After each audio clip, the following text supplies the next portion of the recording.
I want to share something with you that's from Vietnam. The occasion is George Bush's visit to Hanoi and Saigon this weekend. He's the third American president to go there. Lyndon Johnson was there during the war. Clinton was there afterwards. It's a place I know from the war years. I was there for NBC and later ABC News doing documentaries for them.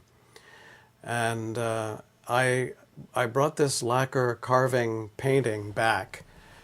It's 6 feet long and 3 feet high, made from one solid piece of tropical hardwood. It shows the Chị Trưng. Chị is sister, older sister in Vietnamese. The two Trung sisters fighting a Chinese army and evicting them from Vietnam. When my children were young, we'd pause on the way upstairs and look at this big lacquer painting.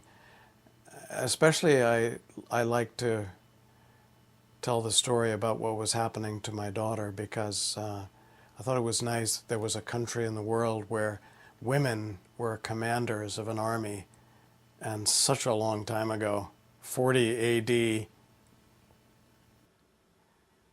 There they are on the war elephants, swords raised, leading on the Vietnamese infantry. Vietnam was occupied by the Chinese for 1,000 years, and the central part of Vietnamese history is getting rid of them.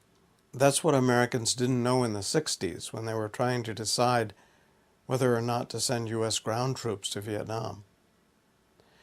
Our leaders then thought it was American responsibility to defeat Vietnamese communism. They thought Vietnam would be the first domino to fall to the Chinese communists. The rest of Southeast Asia would follow, was the reasoning. The domino theory.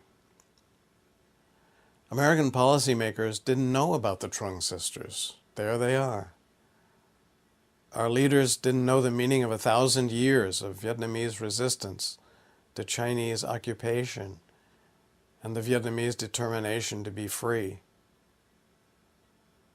If we'd thought some about their history, we might have realized that there was no point in going to war there.